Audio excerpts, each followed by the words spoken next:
تو ایسے ہی انسان کے نفس کی سروس کرائی جاتی ہے سال میں ایک مرتبہ روزے کے ذریعے سے، تاکہ وہ پورا سال اس کا جو ہے عبادت میں اس کے اوپر جو روحانی صفت ہے اس کا غلبہ رہے نفسانی خواہشات پر. یہ گویا کہ یہ ایک تربیت کا پہلو ہے. یہ ایک تربیت کا پہلو ہے. تو کما کتب علی الذین من قبلکم لعلکم تتقون سے فرمایا ایام معدودات، یہ چند دن ہے. یہ ایام معدودات اس لیے کہا گیا ہے کیونکہ بظاہر یہ ایک طرف جیسے تربیت کا پہلو ہے، ایسے ہی انسان کو اس کی ضرورت سے روکنا ہے. بھئی یہ ضرورتیں اللہ نے رکھی ہیں. کھانا پینا آدمی کھائے گا، لیکن کھانا پینا ہر چیز سے روک دیا گیا ہے. بھئی حرام سے تو روکا گیا ہے، حلال سے تو کوئی رکاوٹ نہیں ہے، لیکن یہاں پر ہر چیز سے رکنا ہے.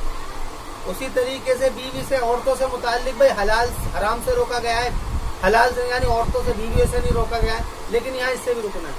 اسی طریقے سے تیسری بھئی آدمی جو ہے کیا نام ہے ضرورت کے مطابق آرام کر سکتا ہے، لیکن اس سے بھی کیا ہے عبادات کی جو ترغیبیں دی گئی ہیں گویا کہ اس سے بھی ایک طریقے سے رکنا ہے. تو ان تینوں چیزوں کو جو کہ چیزیں حلال تھی ان کو روکا گیا ہے. تو اس خیال کو کہا گیا ایام معدودات، یہ کچھ دنوں گویا کہ یہ تربیت کا پہلو ہے. یہ بلکہ اس کے اندر تشکیل کی گئی ہے ایام معدودات، یہ چند دنوں کا مسئلہ ہے. یہ جو معاملہ ہے ایام معدودات یہ چند دنوں کا مسئلہ ہے. فمن کان منکم مریضا او علی سفر، فمن کان منکم مریضا اس لیے فرمایا کہ جو کہ تم میں سے مریض ہو یا سفر پر ہو، فعدۃ من ایام اخر، تو اس کو چاہیے کہ وہ دوسرے دنوں میں اس کو گن لے. من کان منکم مریضا، بس جو شخص تم میں سے مریض ہو، یعنی اس کا اتنا اہتمام کرایا گیا ہے، یہ کہا گیا ہے کہ اگر تم کو مرض آ جائے یا تکلیف ہو یا سفر میں ہو، کیونکہ یہ حالت ہے انسان کی، تو اس میں کیا فعدۃ من ایام اخر کہ اس تعداد کو دوسرے دنوں میں گن لو، یعنی کہ تعداد پوری کرنی ہے. فعدۃ من ایام اخر وعلی الذین یطیقونہ فدیۃ طعام مسکین، اور وہ لوگ جو کہ طاقت رکھتے ہیں فدیتن کسی فدیے کی، تو اس کو چاہیے کہ وہ فدیہ دے. کتنا؟ طعام مسکین، ایک مسکین کا کھلانے کا. یعنی جس کے پاس میں یہ طاقت ہے کہ وہ روزہ رکھنا چاہے تو وہ روزہ رکھے، اور جس کو یہ طاقت ہو کہ نہیں میں روزہ نہیں رکھوں گا تو اس کو چاہیے کہ فدیہ دے. یہ حکم تھا لیکن بعد میں یہ منسوخ ہوا ہے. بعد میں یہ حکم منسوخ ہو گیا کیونکہ رمضان روزے کی عبادت پچھلی امتوں پر تھی، یہ بات سمجھنے کی ہے، لیکن اس قدر اہتمام کے ساتھ نہیں تھی جیسے کہ اس امت کے اوپر ہے. مثلا پورا ایک مہینہ پہلے کیا تھے، کچھ روزے فرض تھے، مثلا عاشورہ کا روزہ ہو گیا، یا اس کے علاوہ اور دوسرے روزے ہو گئے تو یہ تھے. تو ان کی وجہ سے تو چونکہ اس کے اندر ایک اہتمام پورا کرایا جا رہا تھا، پورا مہینے کا 30 دن کا کرایا جا رہا تھا، تو اس لیے اس بات کو سامنے رکھ کر کے ان سے کہا کہ تمہیں اب اختیار دیا گیا ہے، لیکن اس کی عادت بنانی ہے. کیا؟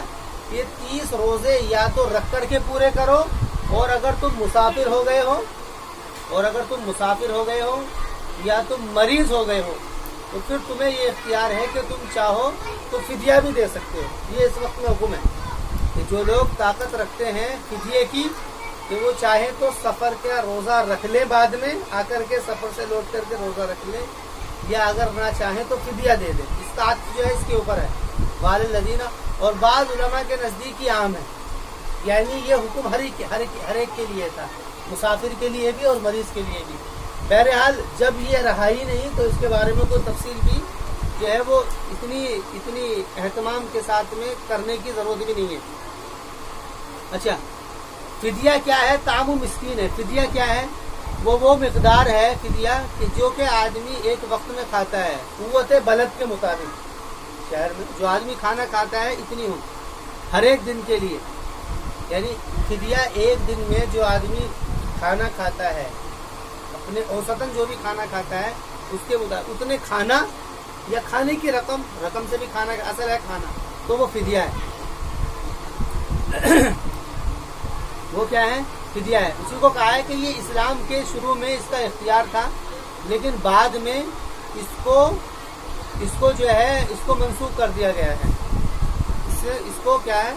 منسوخ کر دیا گیا ہے. اور مرض کی وجہ سے بھی کہہ دیا گیا ہے کہ مرض کی وجہ سے بھی اچھا، ابن عباس رضی اللہ عنہ کے نزدیک اس کی اجازت ہے کہ کوئی عورت اگر مرضیہ ہو، دودھ پلانے والی ہو، تو چونکہ دودھ تو 2-4 دن تو پلانا نہیں، 2.5-3 سال پلانا ہے، اس کے لیے بڑا مسئلہ ہو جائے گا. تو وہ کہتے ہیں ابن عباس کہ اس کے لیے اجازت ہے کہ وہ اس کے فدیہ دے سکتی ہے. لیکن جمہور علماء کے نزدیک بات یہ ہے کہ روزے کا فدیہ صرف اسی صورت میں دیا جائے گا کہ جب کہ انسان بالکل روزے کے قابل نہ رہے، اس کی حالت ایسی ہو جائے، اس کے قابل نہ رہے، اس حالت میں فدیہ دیا جائے گا، ورنہ قضا ہی ہے. تو فمن تطوع خیرا فهو خیر اللہ، فرما رہے ہیں جو شخص کے خیر کر لے. تطوع کہتے ہیں یہ تو زیادہ عمل ہے، یہ تو لازمی عمل ہے 1 مہینے کے روزے رکھنا، اور اس کے اوپر زیادتی یہ ہے کہ 1 مہینے سے زیادہ رکھیں. زیادہ کا مراد یہ ہے کہ جو نوافل ہیں، جو روایات کے اندر، اچھا روایات میں قائم بھی کر دیا گیا ہے. رسول اکرم علیہ السلام نے یہ روایت جاری کر دی ہے کہ ہر مہینے کے 3 دن کے روزے، ایام بیس جس کو کہا جاتا ہے، 13، 14، 15. اسی طریقے سے ہر مہینے کے آخری 3 دن کے روزے، 27، 28، 29. اور اسی طریقے سے کچھ مخصوص روزے، مثلا شعبان کے روزے، یا اس کے علاوہ عاشورہ کا روزہ، یا اس کے علاوہ جمعرات اور پیر کا روزہ، اس کی بھی بڑی فضیلتیں آتی ہیں. تو یہ سارے وہ روزے ہیں تو اس کی ترغیب دی گئی ہے کہ جو یہ کام کر لے اس کے لیے بہتر ہے، یعنی یہ لازمی نہیں ہے، یہ بہتر ہے، کر لے.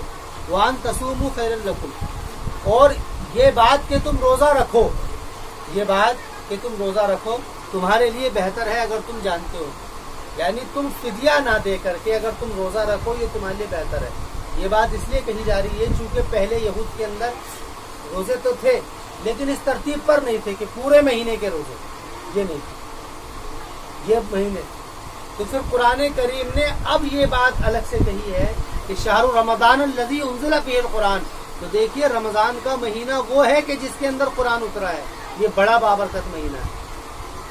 اس لیے اس کی بنیاد اس پر پڑھنی چاہیے کہ تم اپنے نفس کی اصلاح کرو، خواہشات کو توڑو، کیونکہ قرآن کریم تمہاری خواہشات کو ہی توڑنے کے لیے آیا ہے. اس لیے تمہارے لیے اس طریقہ یہ ہے کہ تم اس خیال کو اپنے ذہن کے اندر رکھو کہ بھی قرآن کریم خواہشات کو توڑنے کے لیے آیا ہے، اس لیے تم اپنی عمل سے خواہشات کو توڑ کر کے دکھلاؤ. اور وہ کیا ہے کہ رمضان کے مہینے میں روزے رکھو، اور روزہ انہی باتوں کا نام ہے، 3 چیزوں سے رکنا.